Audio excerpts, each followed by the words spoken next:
Hey guys, पिछले video में हम लोगों ने पढ़ा था किसी माध्यम का परावैद्युतांक किसी माध्यम की वैद्युतशीलता तथा निर्वात की वैद्युतशीलता के अनुपात को उस माध्यम का परावैद्युतांक कहते हैं। इसे के या एप्सिलॉन आर से व्यक्त करते हैं। इसे माध्यम की आपेक्षिक वैद्युतशीलता भी कहते हैं। परावैद्युतांक या आपेक्षिक वैद्युतशीलता के बराबर एप्सिलॉन अपान एप्सिलॉन नॉट। निर्वात या वायु के लिए के का मान 1, वैद्युत रोधी माध्यम के लिए के का मान सदैव 1 से अधिक होता है। धातुओं या चालकों के लिए के का मान इनफाइनाइट व जल के लिए के बराबर 81 होता है। अतः गाइज हम ये कह सकते हैं कि किसी माध्यम का परावैद्युतांक सदैव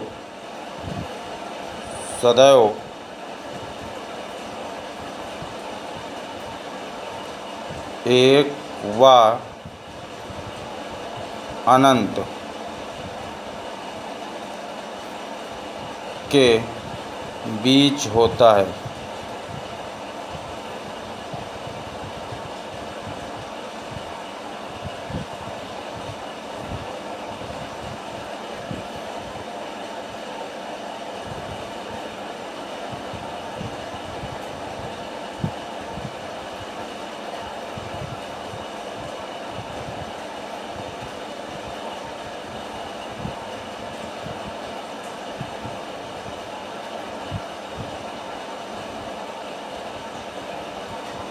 गाइज, किसी माध्यम के लिए परावैद्युतांक के का मान के का मान सदैव सबसे कम निर्वात या वायु के लिए 1 व धातुओं या चालकों के लिए इनफाइनाइट अनंत होता है तथा सदैव 1 व अनंत के बीच में होता है। अर्थात ये क्वेश्चन बहुत इंपॉर्टेंट है। कई बार बोर्ड परीक्षा में पूछा गया है कि वैद्युत रोधी माध्यम के लिए परावैद्युतांक का मान क्या होना चाहिए। तो वैद्युत रोधी माध्यम के लिए परावैद्युतांक का मान सदैव 1 से अधिक होता है। अतः विकल्प में जो मान 1 से अधिक दिया हो वही इसका सही आंसर होगा। नेक्स्ट, कूलाम के नियम का सदिश स्वरूप। कूलाम के नियम का सदिश निरूपण माना कि दो बिंदुवत आवेश Q1 व Q2 हैं जिनके मूल बिंदु के सापेक्ष स्थित सदिश क्रमशः वेक्टर R1 व वेक्टर R2 हैं। जैसे कि चित्र में दिखाया गया है, ये त्रिविमीय अक्ष है, x अक्ष, y अक्ष और z अक्ष। इसमें दो आवेश Q1 व Q2 हैं जिनके स्थित सदिश क्रमशः वेक्टर R1 व वेक्टर R2 हैं। इन दोनों सदिशों वेक्टर R1 और वेक्टर R2 को अगर मिलाएं तो स्थित सदिश बनता है वेक्टर R21। सदिश योग के त्रिभुज नियम से वेक्टर R21 बराबर vector R2 minus vector R1। तो मूल बिंदु के सापेक्ष स्थित सदिश क्रमशः वेक्टर R1 व वेक्टर R2 हैं। दो आवेश Q1 व Q2 हैं। तो यदि आवेश Q1 के सापेक्ष Q2 का स्थित सदिश वेक्टर R21 हो, यदि आवेश Q1 के सापेक्ष Q2 का स्थित सदिश वेक्टर R21 हो, ये फिगर में दिखाया गया है। ये आवेश Q1 के सापेक्ष Q2 का स्थित सदिश है वेक्टर R21, जिसका सदिश योग के त्रिभुज नियम से मान वेक्टर R21 बराबर vector R2 minus vector R1 होता है। इस प्रकार कूलाम के नियम से निर्वात में स्थित आवेश Q2 पर, ये Q1 आवेश है, ये Q2 आवेश है, तो Q1 आवेश के कारण Q2 पर लगने वाले बल की दिशा बाहर की ओर होगी, वेक्टर F21। तो इस प्रकार आवेश कूलाम के नियम से निर्वात में स्थित आवेश Q2 पर आवेश Q1 के कारण लगने वाला वैद्युत बल वेक्टर F21 बराबर 1/4 pi epsilon not into Q1 Q2 upon R21 square into R21 cap. इसी प्रकार अगर Q2 आवेश Q1 पर बल लगाए तो उसकी दिशा बाहर की ओर वेक्टर F12 होगी, जैसा कि चित्र में दिखाया गया है। तो इसी प्रकार वेक्टर F12 बराबर 1/4 pi epsilon not into Q1 Q2 upon R12 square into R12 cap. ये फार्मूले केवल हमें याद होने चाहिए जब कूलाम के नियम के सदिश निरूपण का सूत्र लिखना होता है। 1 नंबर का क्वेश्चन आता है तो हम इन सूत्रों को केवल लिखते हैं, इनसे हमें एक नंबर मिल जाता है। अतः हम ये कह सकते हैं कि वेक्टर F21 बराबर माइनस वेक्टर F12। इस प्रकार कूलाम का नियम न्यूटन के गति विषयक तृतीय नियम का पालन करता है। आगे गाइज, एप्सिलॉन नॉट का मान मात्रक एवं विमीय सूत्र। एप्सिलॉन नॉट का मान मात्रक एवं विमीय सूत्र हम लोगों ने पीछे गाइज पढ़ा था 1/4 पाई एप्सिलॉन नॉट। चूँकि 1/4 पाई एप्सिलॉन नॉट का मान 9 × 10⁹ न्यूटन मीटर स्क्वायर प्रति कूलाम स्क्वायर होता है। यहाँ से एप्सिलॉन नॉट का मान निकालेंगे 1/4 पाई इंटू 9 × 10⁹ कूलाम स्क्वायर प्रति न्यूटन मीटर स्क्वायर। इसको सॉल्व करेंगे गाइज तो नीचे एप्सिलॉन नॉट का मान आता है 8.85 × 10⁻12 कूलाम स्क्वायर प्रति न्यूटन मीटर स्क्वायर। इसका विमीय सूत्र निकालेंगे Q = IT से, क्योंकि कूलाम Q = IT से विमीय सूत्र विद्युत धारा का संकेत विमीय संकेत A होता है और समय का विमीय संकेत T होता है। चूँकि यहाँ पर कूलाम स्क्वायर है इसलिए Q = IT से I विद्युत धारा का विमीय संकेत A और समय T का विमीय संकेत T। तो अतः आवेश Q का विमीय संकेत हो गया AT। तो AT का स्क्वायर अपान न्यूटन बल का मात्रक होता है।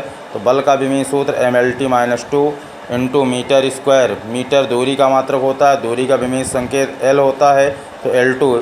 इस प्रकार से AT⁻2 और बल का विमीय सूत्र mLT-2, दूरी का विमीय संकेत L होता है L2। तो अतः एप्सिलॉन नॉट का विमीय सूत्र मिल गया m-1 L-3 T4A2।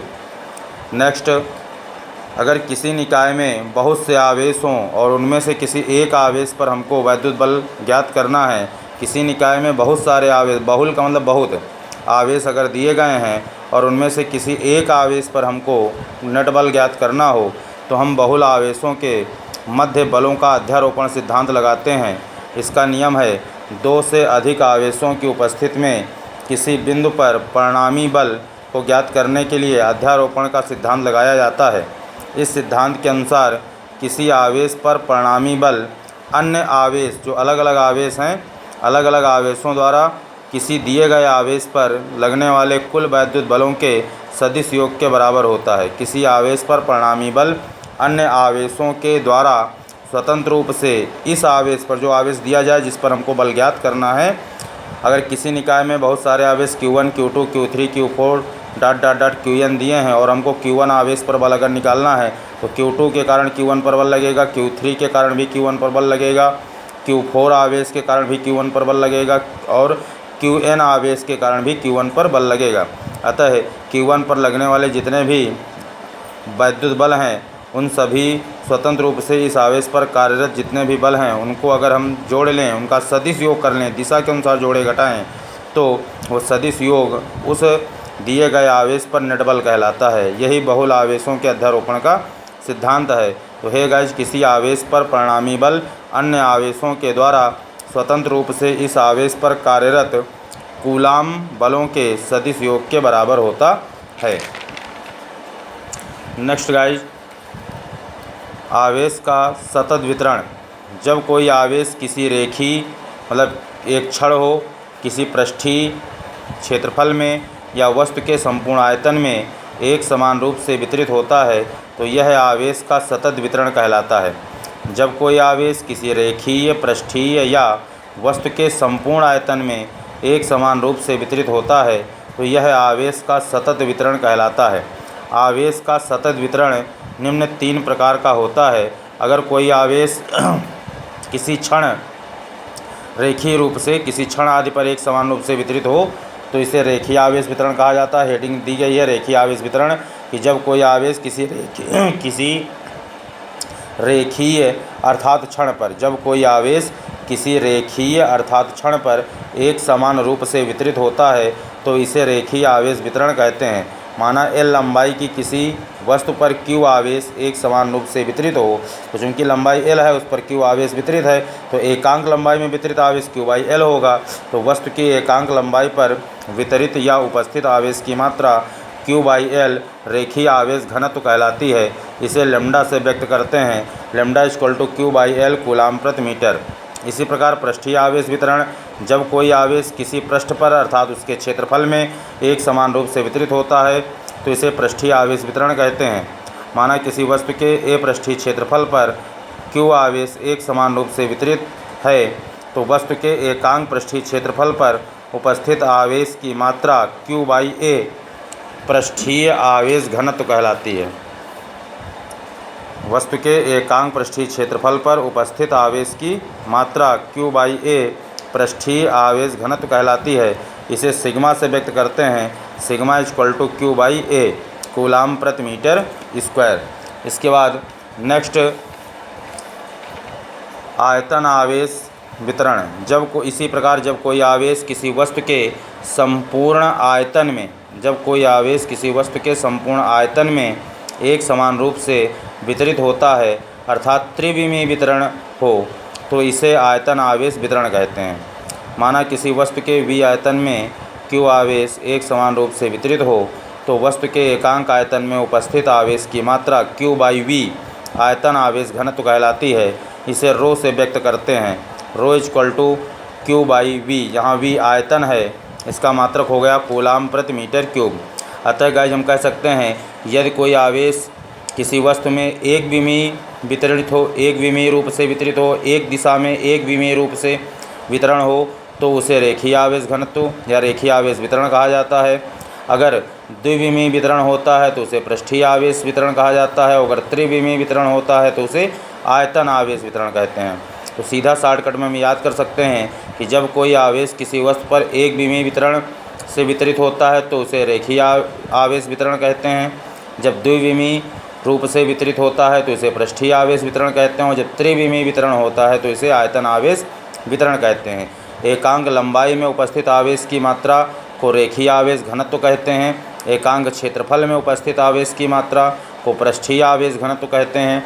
और एकांक आयतन पर उपस्थित आवेश की मात्रा को आयतन आवेश घनत्व कहते हैं। वैद्युत क्षेत्र, गाइस किसी आवेश के चारों ओर का वह क्षेत्र जिसमें उपस्थित अन्य आवेश, यदि कोई आवेश है और कोई आवेश ले लिया जाए Q और उसके चारों ओर, यहाँ पर जैसे मान लीजिए सपोज यहाँ पर कोई आवेश Q है तो उसके चारों ओर का वह क्षेत्र, तो किसी आवेश के चारों ओर का वह क्षेत्र जिसमें उपस्थित अन्य आवेश उस आवेश के कारण वैद्युत आकर्षण या प्रतिकर्षण बल का अनुभव करे तो वह क्षेत्र वैद्युत क्षेत्र कहलाता है। जैसे क्लास में टीचर पढ़ा रहा है तो टीचर को अगर हम एक आवेश मान लें तो उसके चारों ओर का वह क्षेत्र अर्थात पूरी क्लास जहाँ पर बैठे अन्य स्टूडेंट जो अन्य आवेश की तरह व्यवहार करते हैं वो टीचर के पढ़ाई से या तो आकर्षित होंगे या प्रतिकर्षित होंगे। तो जहाँ तक टीचर अपना ऐसा प्रभाव फैला पाता है तो वो टीचर के चारों ओर का उसके सब्जेक्ट का क्षेत्र कहलाता है। इसी प्रकार किसी आवेश के टीचर के रूप में कोई एक आवेश है ना, और स्टूडेंट के रूप में अन्य आवेश हैं, तो किसी आवेश के चारों ओर का वह क्षेत्र जिसमें उपस्थित कोई अन्य आवेश वैद्युत आकर्षण या प्रतिकर्षण बल का अनुभव करे तो वह क्षेत्र वैद्युत क्षेत्र कहलाता है। वैद्युत क्षेत्र की तीव्रता किसी बिंदु आवेश के वैद्युत क्षेत्र में स्थित किसी बिंदु पर रखे एकांक आवेश पर लगने वाले वैद्युत बल को उस बिंदु पर वैद्युत क्षेत्र की तीव्रता कहते हैं। इसे वेक्टर E से व्यक्त करते हैं। यह वैद्युत क्षेत्र की तीव्रता एक सदिश राशि है। वैद्युत क्षेत्र की दिशा रखे आवेश पर लगने वाले वैद्युत बल की दिशा के अनुदिश होती है।